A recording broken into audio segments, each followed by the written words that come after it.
మేడ్చల్ కూడా ఈరోజు ఒక నగరం స్థాయిలో విస్తరించినాయి. వీటన్నిటిని మనం అభివృద్ధి చేసుకోవాలంటే సంకల్పం ఉండాలి, ప్రణాళిక ఉండాలి, దాంతోపాటు ప్రయత్నం ఉండాలి. అప్పుడప్పుడు లెక్కలేస్తుంటారు, ఒకటోసారి రెండోసారి మూడోసారి అరాజ్ బాడినట్టు ఢిల్లీ పోయిండని. అనుమతులు ఢిల్లీలో ఇచ్చేది ఉంటే ఏడికి పోవాలి నేను? మీ హై రైజ్డ్ పర్మిషన్కి బెంగళూరు అనుకుంటా ఎయిర్పోర్ట్ అథారిటీ క్లియరెన్స్ ఇవ్వాలంటే, అవునా? ఢిల్లీ అంటే సదరన్ పార్ట్ ఆఫీస్ బెంగళూరులో ఉందా? ఎయిర్పోర్ట్ అథారిటీ క్లియరెన్స్ ఒకవేళ హై రైజ్డ్ పోయినప్పుడు వాట్ ఎవర్ ఢిల్లీలో ఉందనుకోండి, అనుమతులు ఇవ్వాల్సింది ఢిల్లీలో ఉంటే మీరు దుబాయ్ పోయి అడగలేరు కదా.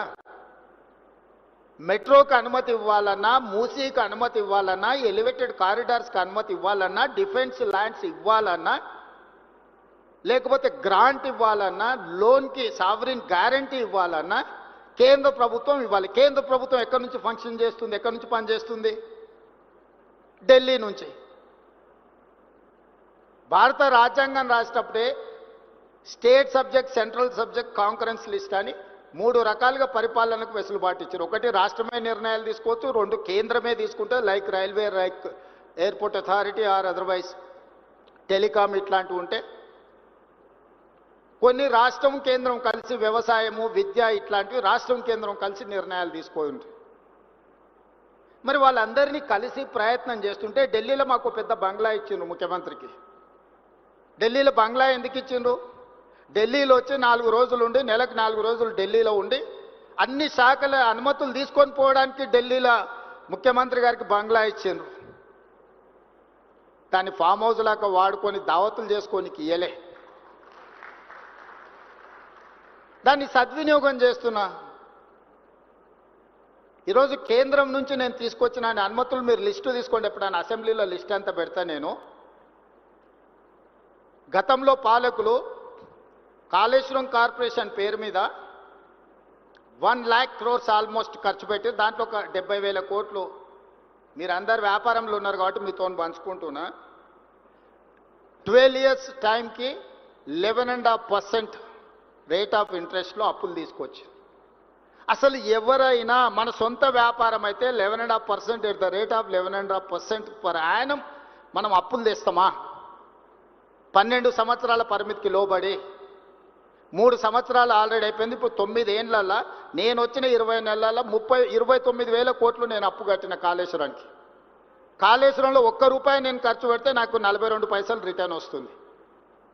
BC ratio, cost benefit ratio చూస్తే ₹1 నేను విద్యుత్కు ఇతర ప్రాజెక్ట్ కాస్ట్కి క్యాపెక్స్ మీద నేను కట్టే ఇంట్రెస్ట్ లెక్కేస్తే ₹1 నేను పెట్టుబడి పెడితే నాకు 42 పైసలు వస్తుంది.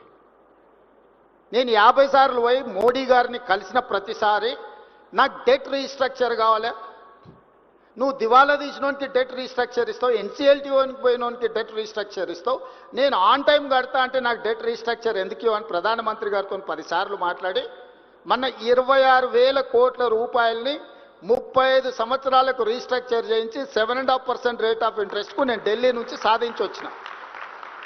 This is what my capability. That is their capability at the cost of 11.5% interest and 12 years moratorium. Whereas I have requested Prime Minister of India, I have taken permission, they have instructed to financial institutions, 26,000 crores first phase lo 35 years కోసము 7.5% rate of ఇంట్రెస్ట్కు తగ్గించి ఇచ్చారు. నాకు ఎంత ఆర్థిక వెసులుబాటు వచ్చింది? ఇది నా ఇంటికేం రాదే, రాష్ట్ర ప్రజలకు ప్రయోజనం. అట్లా 2 లక్షల కోట్ల గురించి నేను అడుగుతున్న కేంద్ర ప్రభుత్వాన్ని. 35-40 సంవత్సరాల పీరియడ్కు 7.5%కు తగ్గించండి. నాకు ఇది లయబిలిటీ అయిపోయింది, ఈ లయబిలిటీ నేను మొయ్యలేను, ఇది ప్రజల సొమ్ము, ప్రజలకు అన్యాయం చేస్తే కుదరదు అని డెట్ రీస్ట్రక్చర్ కోసం నేను ప్రయత్నం చేస్తున్నా. మీరు వ్యాపారంలో మీకు బ్యాంకు లోన్లు, మిత్తిలు, మీ అప్పులు మీ నెత్తి మీద ఉంటే మీరు వ్యాపారంలో రాణించగలరా? మరి రాష్ట్రాన్ని వెల్ఫేర్ అండ్ డెవలప్మెంట్ స్టేట్ చేయాలంటే నాకు ఇవన్నీ చేయాల్సిన అవసరం ఉంది కదా. ఇవాళ నాకు మెట్రో ఫర్దర్ ఎక్స్పాన్షన్ కావాలంటే కేంద్ర ప్రభుత్వం ఇవ్వాలి. ఇవాళ మొత్తం తెలంగాణలో ఒకే ఒక ఎయిర్పోర్ట్ ఉంది, శంషాబాద్. మీరు ఆంధ్రప్రదేశ్లో ఉండే 6-7 ఉన్నాయి, తిరుపతిలో ఉన్నది, రాజమండ్రిలో ఉంది, కడపలో ఉంది, విజయవాడలో ఉంది, విశాఖపట్నంలో ఉంది, ఎన్నెన్నో 6-7 ఎయిర్పోర్ట్లు ఉన్నాయి. మహారాష్ట్రలో ఒక 40 ఎయిర్పోర్ట్లు ఉన్నాయి. ఏ చిన్న రాష్ట్రానికి వెళ్ళిన 5-6 ఎయిర్పోర్ట్లు ఉన్నాయి. మరి మేధావులు 80,000 పుస్తకాలు చదివిన వాళ్ళకు తెలంగాణకు రెండో ఎయిర్పోర్ట్ ఉండాలన్న ఆలోచన కూడా రాలేదు. రెండో ఎయిర్పోర్ట్ అవసరం లేదా మిత్రులారా, మీరు చెప్పండి. నేను వచ్చిన తర్వాత అందుకే ఢిల్లీలో పోయి ఏవియేషన్ మినిస్టర్ని, ప్రైమ్ మినిస్టర్ని కలిసి 2 అదనంగా ఎయిర్పోర్ట్లకు అనుమతులు తెచ్చిన. ఒకటి వరంగల్, రెండోది ఆదిలాబాద్. ఒకప్పుడు ఇతర రాష్ట్రాల నుంచి వచ్చేటోళ్ళు రైల్వే స్టేషన్కు మీ ఇల్లు ఎంత దూరం, మీ ఆఫీస్ ఎంత దూరం అని అడిగేటోళ్ళు.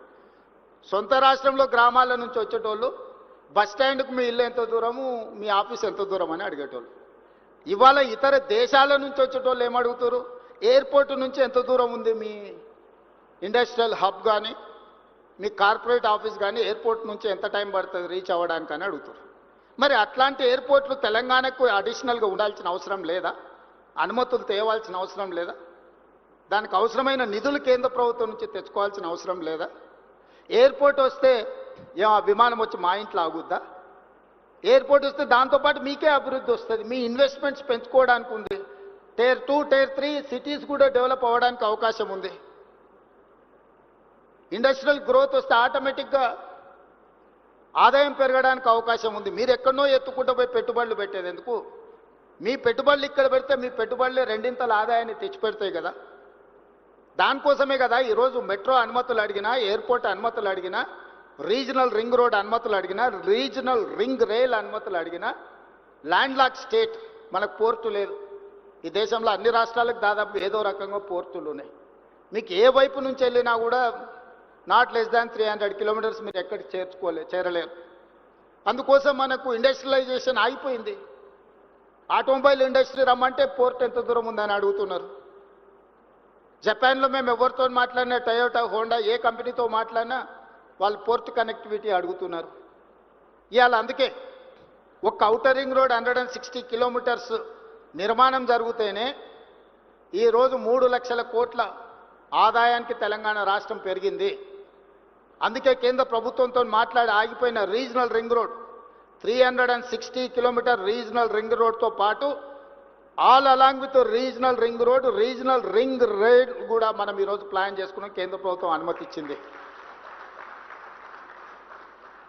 ఈరోజు ఔటర్ రింగ్ రోడ్ నుంచి రీజనల్ రింగ్ రోడ్కు రేడియల్ రోడ్స్ ఇప్పటి దగ్గర మిత్రులు చెప్తున్నారు, సార్ మీరు ఔటర్ రింగ్ రోడ్కి బోత్ సైడ్స్ మనము 1 కిలోమీటర్ కారిడార్స్ పెట్టుకున్నాం, దానికి మీరు రేడియల్ రోడ్స్ లేకపోతే ఈ రోడ్లను వేయాలని.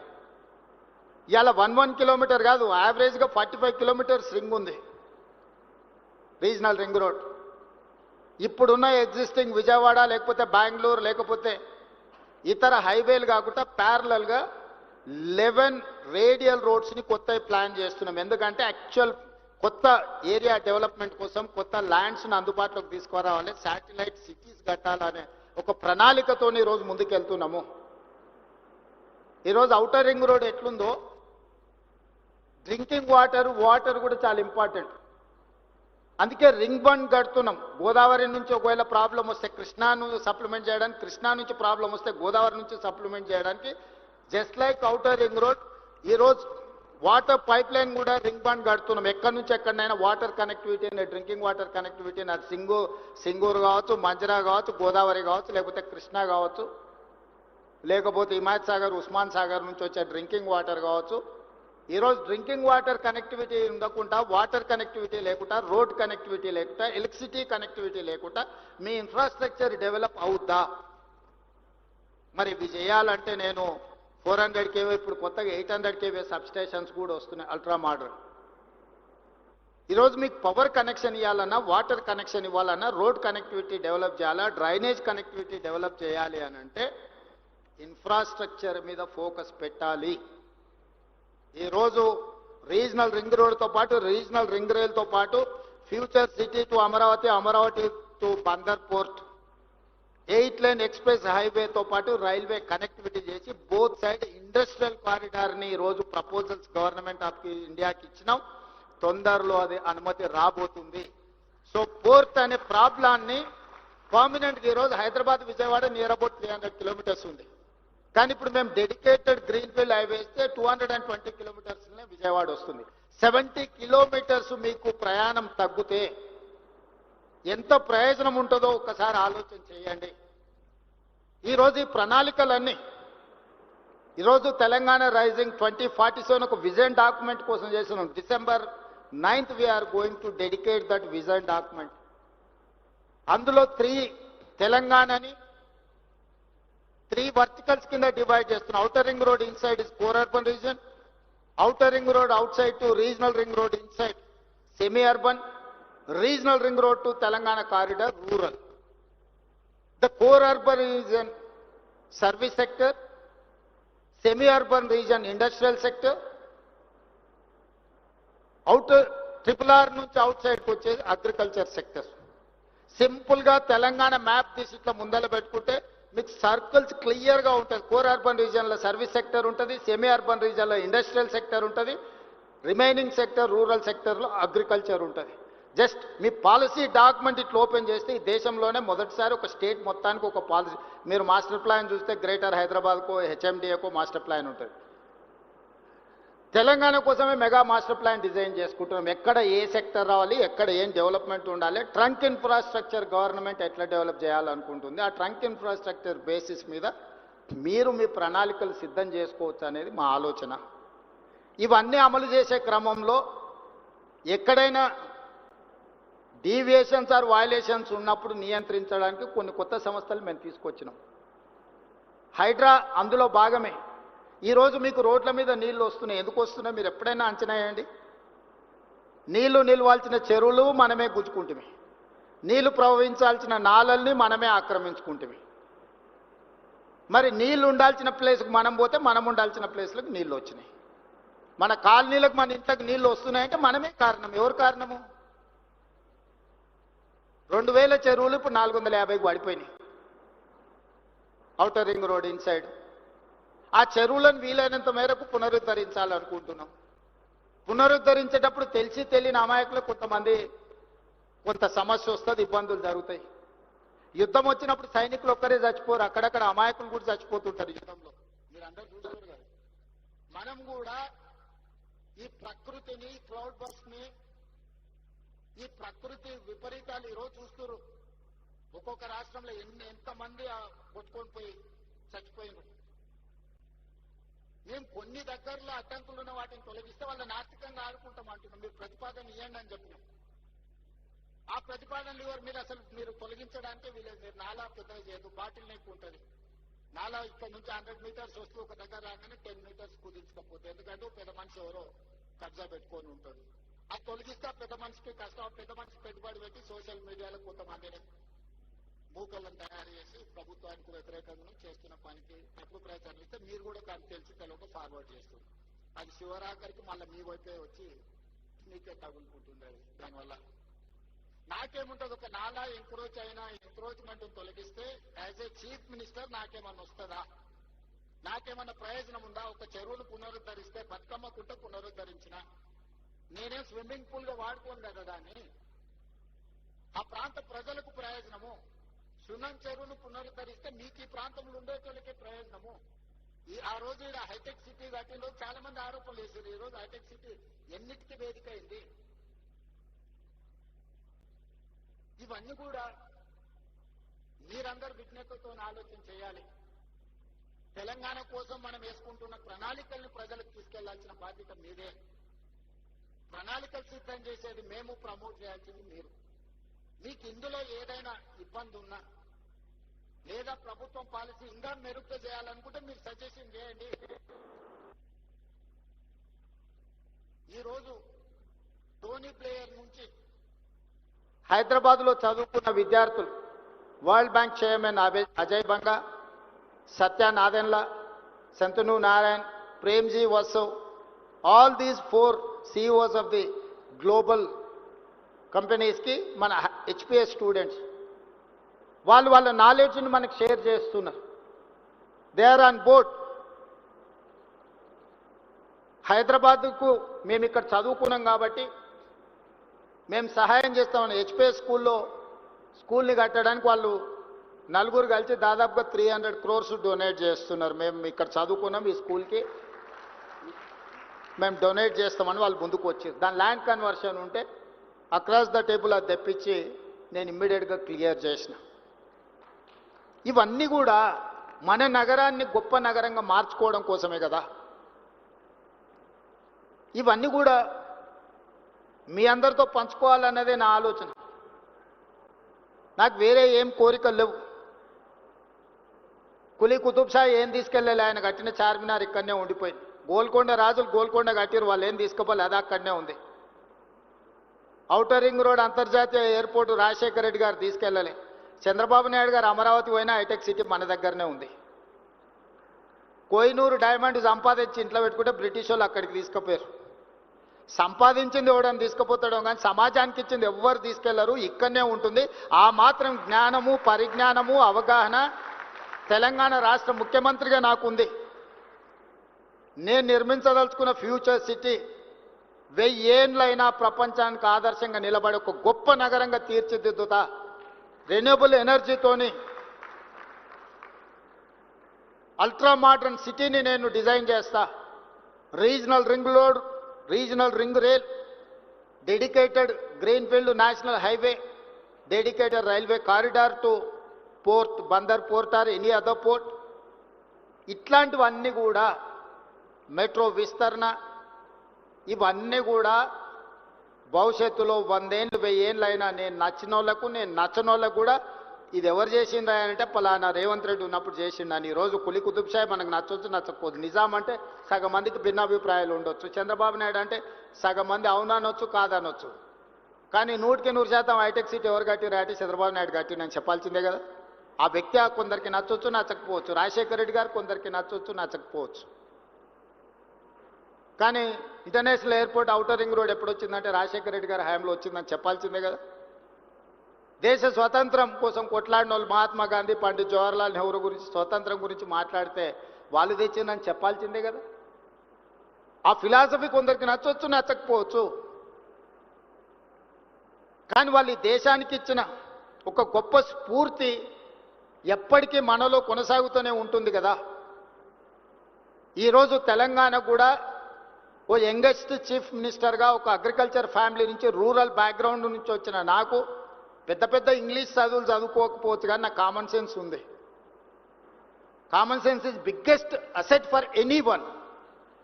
Language is not an a knowledge, language is only for communication. అమెరికాలో బిచ్చమెత్తుకునేటోని కూడా ఇంగ్లీష్ వస్తుంది, వాని ఊర్లో మాట్లాడుకునేదే ఇంగ్లీష్, బాత్రూమ్ కడిగేటోని కూడా ఇంగ్లీష్ వస్తుంది. జపాన్కి జర్మన్కి ఇంగ్లీష్ వచ్చా, వాళ్ళకి చైనాకి ఇంగ్లీష్ వచ్చా? ప్రపంచ దేశాలను చైనా, జపాన్, జర్మన్ శాసిస్తుంది కదా. ఎంతమందికి ఇంగ్లీష్ వచ్చా? దేశంలో పరీక్ష పెట్టుండ్రి. తెలివితేటలకు, చిత్తశుద్ధికి భాషకు సంబంధం లేదు. భాష వచ్చిన వాళ్ళందరూ విమానాలు నడుపుతలేరు, భాష వచ్చిన వాళ్ళందరూ రాకెట్లు తయారు చేస్తలేరు. భాష వచ్చిన వాళ్ళు బట్టల షాప్లో బట్టలు అమ్ముతారు, బాత్రూమ్లు కడిగేటోళ్ళు కూడా ఉన్నారు భాష వచ్చిన వాళ్ళు. అదేం పెద్ద విద్య అని నేను అనుకోవడం లేదు. మంచిదే ఒక అడిషనల్ క్వాలిఫికేషన్. కొందరికి సాంస్క్రిట్ వచ్చు, కొందరికి జర్మన్ వచ్చు, కొందరికి అదర్ లాంగ్వేజ్, అడిషనల్ క్వాలిఫికేషన్ అది. I do appreciate. ఆ భాష వస్తే మంచిది, ఇంకొక భాష ఎక్స్ట్రా నేర్చుకుంటే. పివి నరసింహారావు గారికి 14 భాషలు వచ్చేది. ఏ రాష్ట్ర ఎంపీ పోయినా కూడా వాళ్ళ భాషలతో మాట్లాడితే వాళ్ళు చాలా సంతోషపడేవాళ్ళు. పని అయినా కాకపోయినా సార్ మా భావం, మా బాధ అర్థం చేసుకున్నాడని. నాకు తెలంగాణను అభివృద్ధి చేయాలన్న చిత్తశుద్ధి ఉంది, పట్టుదల ఉంది. నాకు తెలియంది ఏమున్నా అడిగి తెలుసుకునే నాకు సహనం ఉన్నది. రోజుకు 18 గంటలు నిరంతరం పనిచేసే ఓపిక ఉన్నది. ఓపిక ఉంది, వయసు ఉంది, మీతోని నాకు అనుబంధం ఉంది. మనందరం కలిసి నగరాన్ని గొప్పగా నిర్మించుకుందాం. ఏమైనా అపోహలు ఉంటే తొలగించుకోండి, ప్రోయాక్టివ్గా రియాక్ట్ అవ్వండి, ఒక పాజిటివ్ నరేషన్ని బిల్డ్ చేయండి. రియల్ ఎస్టేట్ ఈజ్ ఫైనల్గా ఒకటే మాట చెప్పుకున్నారు, రియల్ ఎస్టేట్ ఈజ్ సెంటిమెంట్. మీరు ఏ విధంగా ఈ సెంటిమెంట్ను డ్రైవ్ చేస్తే ఆ విధంగా ఉంటుంది. అదే ₹1,00,000 ఎకరం అంటారు, ఒక 6 నెలలు ఉరితే అదే ₹1,00,00,000 అంటారు. ఆ ₹1,00,00,000 100 కోట్లకు కూడా పోయింది. కోకాపేటలో నేను కూడా ఒకప్పుడు రియల్ ఎస్టేట్ వ్యాపారం చేసిన 8 లక్షల నుంచి 12 లక్షలకు కొనుక్కున్న భూములు ఉన్నాయి. కానీ అదే కోకాపేటలో ఈరోజు 100 కోట్లు, ఓ రోజు 14 కోట్లు అయింది, ఇప్పుడు 100 కోట్లు అయింది. భూమి అనేది ఒక సెంటిమెంట్, రియల్ ఎస్టేట్ అనేది ఒక సెంటిమెంట్. ఆ సెంటిమెంట్ను మీరు ఎంత పాజిటివ్గా ముందుకు తీసుకెళ్తే మీకు అంత ప్రయోజనం ఉంటుంది. తెలంగాణను ఒక సెంటిమెంట్ హబ్గా, తెలంగాణను ఒక డెవలప్మెంట్ హబ్గా తెలంగాణ మీన్స్ బిజినెస్. వీడికి ఎవరైనా రావచ్చు, పెట్టుబడి పెట్టవచ్చు. మీ పెట్టుబడికి భద్రత ఉంది. భద్రతతో కూడా మీ పెట్టుబడికి లాభాలు ఇప్పించే బాధ్యత నాది. అనుమతులతో పాటు లాభాలు ఇప్పించే బాధ్యత నాది. ఇంత మంచి కార్యక్రమాన్ని ఏర్పాటు చేసిన క్రెడై మిత్రులందరినీ కూడా అభినందిస్తూ రండి, మనందరం కలిసి మన తెలంగాణను అభివృద్ధి చేసుకుందాం. జై Telangana. Thank you sir, thank you so much. అదే సెంటిమెంట్తో మన తెలంగాణ రాష్ట్రంలో మరింత నిర్మాణాలు జరగాలి.